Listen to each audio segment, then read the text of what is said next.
तो मम्मी ने बोला जी गुरुजी ए आ रही है डॉली शमी, कहते हाँ हाँ मैंने पता है बड़ी चंगी कुड़ी है, एंड स्माइल लाइक दैट। और हम वहां बैठ गए। तो ऐसी बातें होने लग गई, तुसी की कर दियो, he asked my husband. So he said कि गुरुजी मैं न्यूज़ पढ़ता है। So then he started talking about current affairs, general knowledge questions, all this, which you don't expect from a guru to talk like this. So as I told you, he makes you very comfortable. So ऐसे बातें होती रही। फिर उन्होंने पूछा कि मैं क्या करती हूँ। तो इन लोगों ने बोला कि गुरुजी ए गांधी है बहुत सुना। तो गुरुजी सेड कि ओ अच्छा चल फिर सुना दे कुछ। And I was again short because I said मैं किसी गुरुजी के पास जा रही हूँ। तो मैं अब क्या गाऊंगी उनके सामने। आई हैवंट आई सेड गुरुजी मैं कोई डायरी नहीं लेके आई जिसमें मेरे शब्द और भजन है। तो और मुझे पूरे पूरे याद नहीं। कहते कोई गल नहीं तू जितना आंदा है सुना दे। Then my husband asked for a briefcase. वो बहुत अच्छी बीट देते हैं।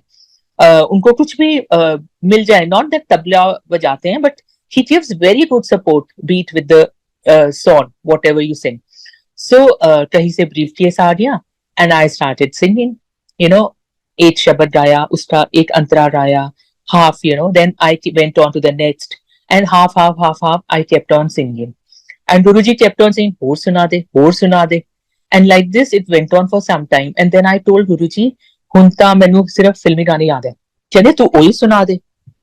So again, I was in for a shock. I said, अब मैं फिल्मी गाने क्या सुनाऊं गुरुजी को? Then I chose songs like तुम ही मेरे मंदिर, तुम ही मेरी पूजा. We started singing like this. And Guruji, as I told you, he sees your soul, he understands your soul. और अब तो ये जग जाहिर है कि गुरुजी को संगीत से कितना लगाव है। हाँ। So and music is, I feel, it's very very pure, very divine. Music is one art which connects you directly, to God. जैसे वो कहते हैं ना, उसकी एक तार सीधे ऊपर जुड़ती है। because when you are singing with full concentration, तो आपका ध्यान कहीं और नहीं जाता, which I think Guruji understood very well, and it's a God gift. So Guruji ने उस तरह से इस चीज को देखा। उसके बाद पता नहीं क्यों मेरे दिमाग में, मैंने जबकि सोचा था मैं कुछ भी नहीं बताऊंगी गुरुजी को, but I had one problem. I had fibroids in my uterus, जो मुझे डॉक्टर ने बताया था। मेरा बेटा उस टाइम 4-5 साल का था, और उन्होंने बोला था कि जब मेरा बेटा हुआ था कि आप जल्दी से फैमिली प्लानिंग पूरी खत्म कर लो, बिकॉज आपके यूट्रस में फाइब्रॉइड्स हैं और मुझे कभी ना कभार इसका ऑपरेशन करना पड़ेगा। तो I was scared of that, और मैं इस चक्कर में डॉक्टर के पास भी दोबारा नहीं गई थी। और मैंने पता नहीं क्यों गुरुजी को बोल दिया कि Guruji, and imagine I am meeting him for the first time and I know he is not a doctor, still उन्होंने खुद ही निकलवाया मुंह से कि आई टोल्ड हिम गुरुजी मेरे को तो ये प्रॉब्लम है। फिर उन्होंने बोला अच्छा चल मैं तेरा ऑपरेशन कर देना है। अब मैंने सोचा this is now too much, this is like put in your foot in your mouth, कि अब मैं, ये तो डॉक्टर भी नहीं है, ये क्या करेंगे मेरा। तो एनीवेज उन्होंने बोला कि पान के पत्ते आप मंगवा लो 51 रुपीज के। तो आई थॉट चलो कोई बात नहीं, अब my brother is there, my father is there, my mother is there, my husband is there, अब जो होगा देखी जाएगी। सो पान के पत्ते आ गए and he directed me towards one room. He said कि अंदर चली जाओ। So वहां पे I went, so there were 1 or 2 aunties, more aunties. So I was relieved कि thank God there is somebody else. Then Guruji came, I lay down on a bed, और उनके पास एक लंबा सा स्पून था, spoon with a long handle. और मैं late गई और थोड़ा सा शर्ट ऊपर किया, तो गुरुजी ने एक जगह पे जोर से प्रेस किया और उन्होंने बोला कि इतने दर्द है। मैंने कहा हाँ जी। तो अच्छा, तो देन ही स्प्रेड वो जो पान के पत्ते हॉरिजॉन्टली उन्होंने पूरे मेरे स्टमक पे फैला दिए, एंड ही टोल्ड मी कि चल तेरा हो गया operation. I didn't believe, this was the first time. I said पता नहीं क्या है, ऐसे ऑपरेशन थोड़ी होते हैं। Our mind, our logical mind, our reasoning will never end, will always reason. So I said ठीक है चलो कुछ नहीं, आई मीन नथिंग गॉन, कोई ऐसा तो है नहीं, चलिए वो हो गया। उसके बाद हमारा आना जाना शुरू हो गया, like probably once a month we used to go there. So second time when we went, तो गुरुजी ने फिर से बोला कि तेरा ऑपरेशन दोबारा करना पड़ेगा, and the same process was repeated. उसके बाद गुरुजी ने बोला अच्छा चल बाहर आ जा, जा सैर कर लिया बाहर. So I went out, took a stroll, came back. He says चल हो गया तेरा ऑपरेशन, बनाता तेन 16 साल दी जवान, जा जाके अल्ट्रासाउंड करा ले. एंड वो पत्ते हमको चलते कोई भी बहते हुए पानी में प्रवाह करने होते हैं. So that's what he told me. Anyways उसके बाद भी मैंने कुछ अल्ट्रासाउंड नहीं कराया. I had no problem. I thought ठीक है, कुछ जो भी हुआ सो हुआ. सो उसके बाद जब भी हम गुरुजी के पास जाते थे, यूज्ड टू आस्क मी कि तूने अल्ट्रासाउंड करा लिया. आई यूज्ड टू से नहीं गुरुजी मैंने तो नहीं कराया. देन एनीवेज वो कुछ नहीं बोलते थे, अपने बैठते थे, गाते बजाते थे, सब कुछ करते थे. और एक आध बार तो ऐसा हुआ जैसे हम पहले चंडीगढ़ जाते थे, वहां से जालंधर जाते थे. My parents were living in Chandigarh, और फिर हम वापस चंडीगढ़ आके next day we used to come back to Delhi. So एक आध बार उन्होंने हमें बोला कि तुम नहीं जाओगे, तुम यहीं रहोगे.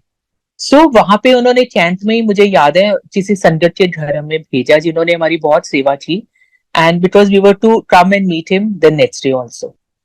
So ऐसे गुरुजी अपना बहुत सारी संगत आपस में प्यार बना के रखते थे, जैसे पूरी फैमिली बना के रखते थे. अभी भी गुरुजी ने हमें कितना विशाल परिवार दिया हुआ है, इतनी अच्छी संगत का. तो उसी तरह ये था. सो एक बार मुझे और बात याद है कि हम लोग जैसे गुरुजी से छुट्टी ली, रात को वो छुट्टी देते थे काफी लेट, एंड वो एक कॉन्वॉय बना के भेजते थे सबको. जैसे बोलते थे चलो जी हुन जलंधर वाली संगत चलो, यू नो लाइक दैट. तो जितने भी जलंधर वाले लोग होते थे, they used to go together. Similarly used to say Chandigarh वाली संगत चलो छुट्टी, you know like that we used to come. So he told us कि जब हमें छुट्टी दी उन्होंने जाने के लिए, उन्होंने बोला कल सवेरे फिर आ जाना, अपा ना दिल्ली जाना है. Now if you think of it कि आप जलंधर से चंडीगढ़ जा रहे हो, फिर चंडीगढ़ से जलंधर आओगे, फिर जलंधर से दिल्ली जाओगे. So our reason in mind, हमने बोला गुरुजी असि तो अंबाला मिल जावांगे, you know which is point जहां पे जलंधर से भी आप वहां आ सकते हैं और चंडीगढ़ से भी वहां आते हैं. ही सेज नहीं नहीं तुसी ਇੱਥੇ आ जाना. एंड कैन यू इमेजिन, हम आधी रात को पहले चंडीगढ़ पहुंचते हैं, एंड नेक्स्ट ही से सवेरे 8 बजे आ जाना. एंड वी यू नो कहां से वो एनर्जी थी, गुरुजी का ही तो एनर्जी थी कि हम वहां से चंडीगढ़ से चल के फिर गुरुजी के पास 8 बजे तक पहुंच गए, और फिर वहां से हम चल देते हैं दिल्ली के लिए. एंड ऑल थ्रू मतलब हमें कोई थकावट नहीं हो रही, we are travelling so much. और गुरुजी की कार तो मानो एक जैसे जहाज की तरह उड़ती थी, you know it used to literally fly. मतलब हम लोगों की सबकी अच्छी अच्छी गाड़ियां, we could not keep pace with Guruji. It used to fly, but he used to wait for everyone. जहां ज्यादा आगे चले गए, यूज्ड टू वेट. एंड हम ऐसी मौज मस्ती करते हुए दिल्ली पहुंचे, और रास्ते में उन्होंने जैसे पिकनिक करते हैं, हमें करुणा लेक आती है रास्ते में, करनाल पे हमें वहां रोका. वहां लॉन पे बैठ के जी हमने सारों ने खाया, लंगर प्रसाद खाया, खूब मौज मस्ती करके, एंड वी रीच दिल्ली. और दिल्ली जब हम पहुंचे, देन ही टोल्ड अस कि ना आपा एक ब्याह ते जाना है. Now this wedding was somewhere in north Delhi, somewhere close to civil lines or somewhere. So, and we live in extreme south. We are close to Qutub Minar. You know, we are very, very close to Qutub Minar. So, this is like extreme. So, we said, Guruji, ਅਸੀਂ ਤਾਂ ਕੋਈ ਵਿਆਹ ਦੇ ਕੱਪੜੇ ਨਹੀਂ ਲਿਆਏ. ਕਹਿੰਦੇ ਤੁਸੀਂ ਤਿਆਰ ਹੋ ਕੇ ਆ ਜਾਓ. And can you imagine, we drove again from there to our house, changed clothes, and we were back for the wedding. And ये सारी गुरुजी की ही कृपा थी, गुरुजी की माया थी कि आपको कहां से कहां घुमा दिया, and yet we were not tired. So इस तरह के मुझे जो हमारा इंप्रेशन, या मुझे जहां तक वो गुरुजी का इंप्रेशन है कि गुरुजी ने, मुझे लगता है, हमें हमेशा भ्रमित किया. यू नो वो सुंदर सुंदर चोला पहन के हमें भ्रमित करते रहे कि वास्तव में वो क्या है. यू नो हम उसी में अटक गए, हम उसी में उलझ गए कि गुरुजी तो बहुत ऊंची चीज है. हमने सोचा कि हमारे जैसे कोई स्पिरिचुअल गुरु या दोस्त या जैसे उन्होंने पता नहीं हमारे आंखों पे क्या पर्दा डाला था। हो सकता है अगर हमें उनका अस्तित्व मालूम हो जाता तो हम शायद उनको छोड़ते ही ना, यू नो। और जो गुरुजी का नूर था वो हम सबके चेहरे पे चमकता था। अभी भी अगर आप देखें तो जितनी भी संगत है, जब भी हम गुरुजी का नाम लेते हैं या गुरुजी की बात करते हैं, सबके चेहरे खिल उठते हैं। यू नो, मानो एक रंग सा छा गया, एक जादू सा छा गया। इसी तरह से मैं आपको एक बताती हूँ। आज मैं जैसी देख रही थी कुछ बुक्स, तो एक सामने मेरे लाइन्स आई, गुरबानी में से लाइन है। इसमें क्या है कि दो सखियां आपस में बात कर रही हैं कि कवन बनी री तेरी लाली, कवन रंग तू पई डुलाली। कि हे सखी, तू मुझे ये बता कि तेरे चेहरे पे लाली कैसे आई है, किस रंग की बरकत से तू सुंदर गहरे रंग की बन गई है, किसकी वजह से तेरे चेहरे पे नूर है और हर रंग तुझ पे जचता है। अब ये रूप इस वजह से है कि हम सब पे गुरु जी की असीम कृपा है। हम संतुष्ट हैं गुरु जी के हमें घर में बरकत दी है। ये सारी चीजें, सुंदर चीजें, वास्तव में ये गुरु जी का प्यार है। जो हमारी चमक है चेहरों पे, ये गुरु जी का नूर है जो हम में सब पे झलकता है।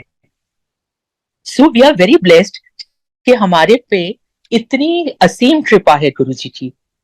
और जहां तक उनकी सब लोग बोलते हैं जी गुरु